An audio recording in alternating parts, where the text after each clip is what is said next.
Dr. Ngozi Okonjo Iweala he don't review the secret way Igbo people fit use take develop Southeast.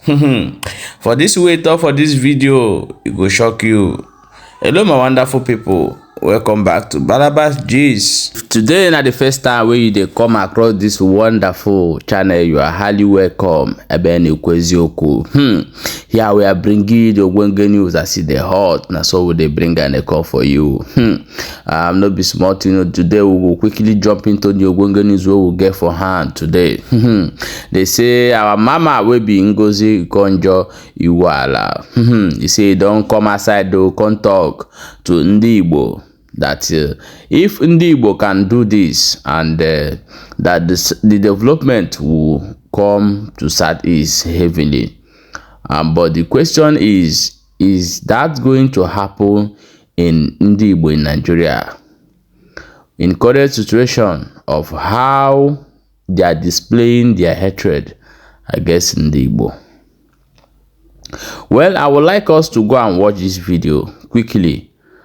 Just settle down and watch this video from beginning to end. Then we'll come back and continue. Thank you. Roads, and we have state roads. The federal government has privatized electricity generation and distribution, yet things have not really improved as much as we would like because of discontinuities in the system. But I see this privatization as an opportunity Southeasterners can seize to improve the situation in the region.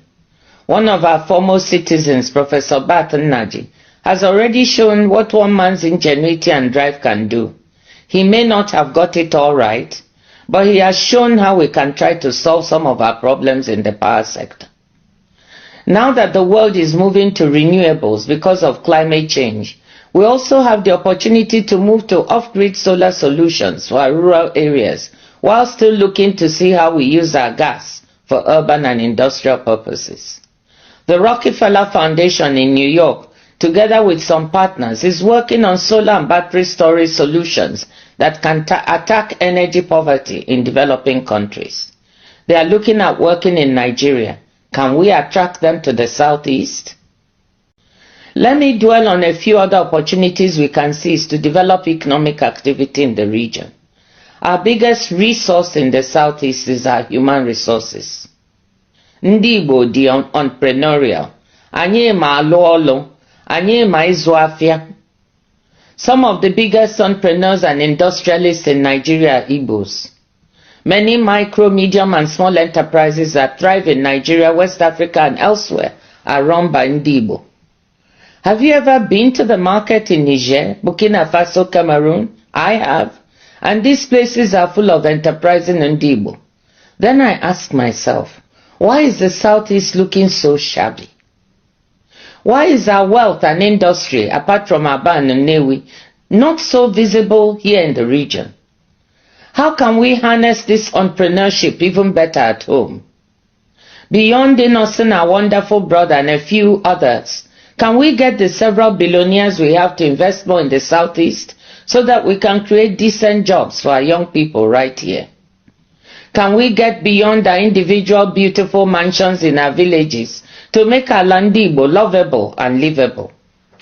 How can we have an apprenticeship model that a scholar recently described as, quote, the largest business incubator platform in the world, with apprentices emerging with skills, experience and also startup capital, close quote, and still see our young people desperate on the streets of Onitsha, Lagos and every small and large city in between? I want to suggest right away that we convene a Southeast Investment Forum, not for people from outside the region or abroad, but for our own Igbo business people. In this forum, we should examine what is blocking greater investment in the Southeast region and what we can do to lift these blockages. Only after this should we do a Southeast Investment Forum where we can attract outside foreign investors. Let me use this occasion to also let you know that yes, there are investors that can be attracted. This is a very important moment in the world where investors abroad are seeking to diversify their supply chains due to the vulnerabilities they've seen as a result of the pandemic and the war in Ukraine and the ravages of climate change. Certain supply chains are being considered. Pharmaceuticals, for example, fertilizer, labor-intensive industries, and yes, technology. The question for us in the Southeast is, can we attract any of this supply chain diversification? Technology is where the world is moving to. Artificial intelligence is what the world is talking about now, and it is exploding. We already have so many of our young Southeasterners involved, from fintech to electric motorcycles. From where I sit at the WTO, we can see that technology and digital are critical. The fastest growing segment of trade is digital trade, especially digitally driven services trade. When I talk about digitally driven services trade, this means anything from streaming music and movie services to delivering accounting and backup medical services. Digitally delivered services trade is growing at 8% per annum compared to 5.6% for goods trade. We have the human resources, the trained professionals to benefit from digitally delivered services trade. We also have the creative industries, film and music, centered in Onitsha and elsewhere, that can become part of this trade. What we need is to build a digital backbone in the state, either through cable or satellite, to provide the appropriate digital infrastructure. This kind of investment is better done at scale. So I hope, Excellencies, that you can get together to figure out who to approach and how the supportive policies can be implemented to attract this kind of digital infrastructure investment. Digital trade for micro, medium and small enterprises, online education, health and accounting services can provide good jobs and incomes for our young people. Enugu is already becoming something of a hub for tech and digital in the region.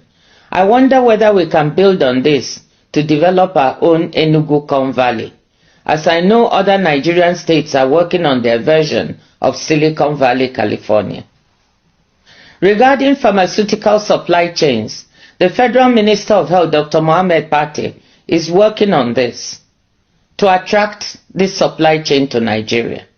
I suggest that as a region you approach him to see if you can work together to attract vaccines, therapeutics or diagnostics manufacturing facilities here to the southeast.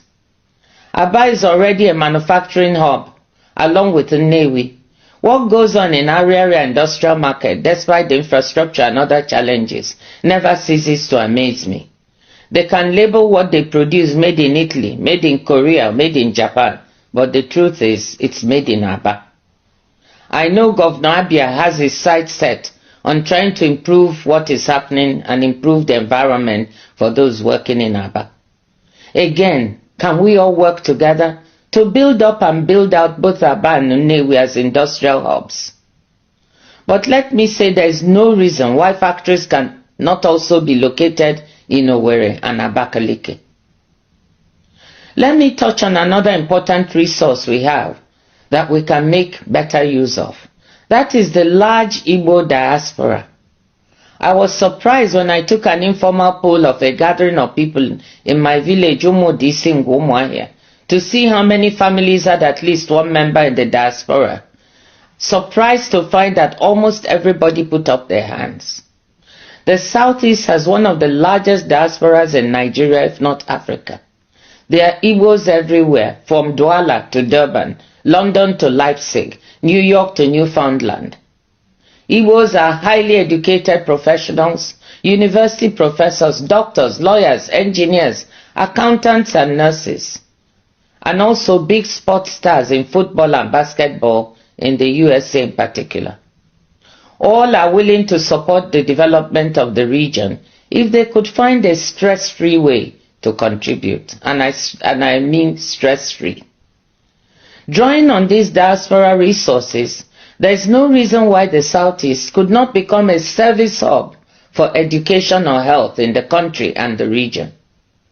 Let our professors help develop high-quality schools and universities, building on education investments already happening in the region to attract people beyond the southeast.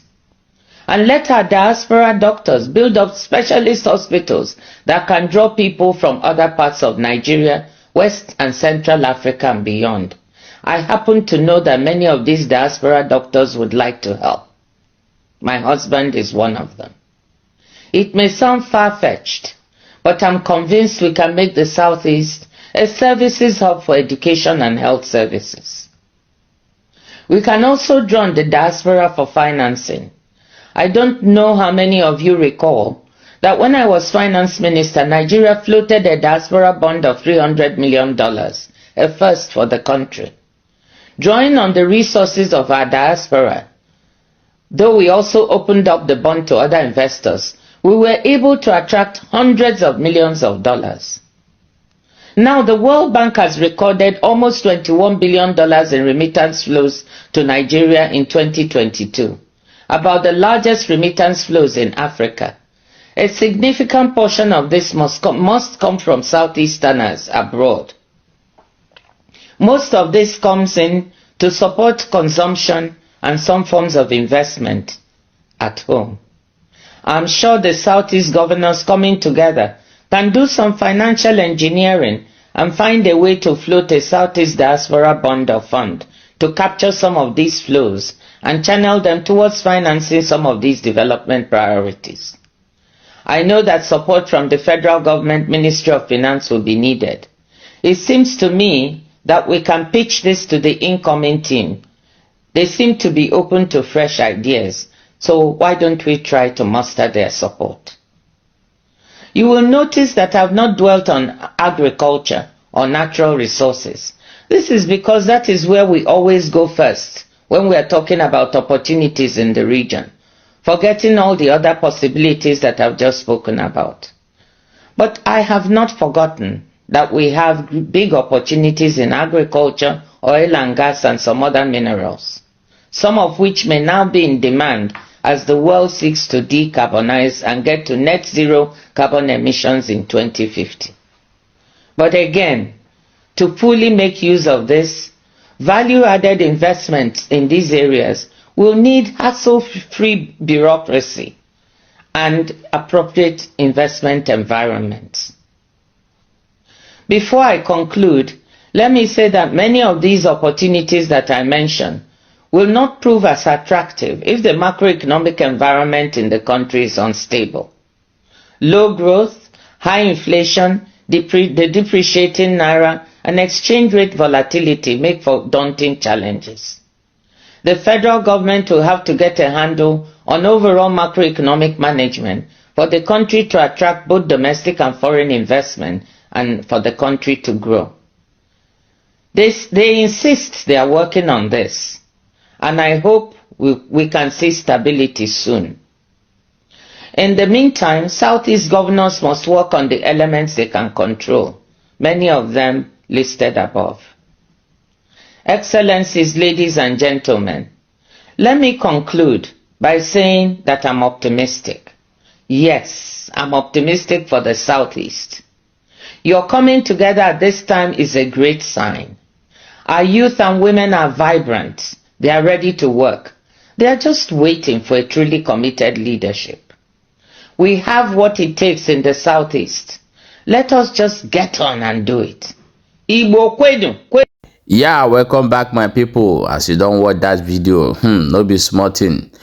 Our mama, everything where you talk for this video, no be lie. But the main truth there is that Ndigbo, I'm not seeing Ndigbo or Southeast achieving all these things if that the governorship is still under, maybe the state is still under the federal.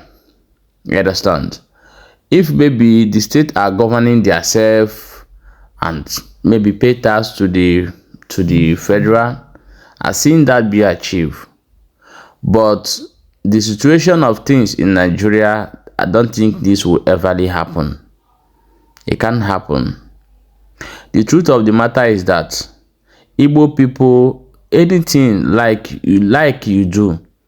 If you do it much and they see that you are doing better for your people, they will look for one thing to take you out or to turn you against your own people. Then they will remove you from that place. Ndigbo would be great if Ndigbo stand on their own. But in Nigeria, Igbo have no future. Take it up and take it down. I'm telling you the truth. For Igbo to have a greater future the way we dream of in Nigeria, you see this, their mindset and their brain need to reformat. They need to format this, their brain and their mindset and get us before Ndigbo, not in this particular century. All these old cargoes you see in the rock today, in the House of Assembly, all of them have to go. Maybe their children may rethink, but not in this generation. It's better for Ndigbo to look for their own country where they will call themselves and grow heavily. Because if Igbo stand on their own, the kind of development you will see in Southeast will never see all over the world. I'm telling you the truth.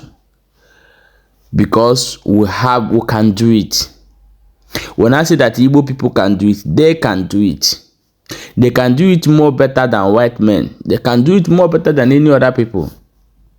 But in Nigeria, Igbos has no future. Share this video and don't forget to subscribe to this channel. Thank you so much.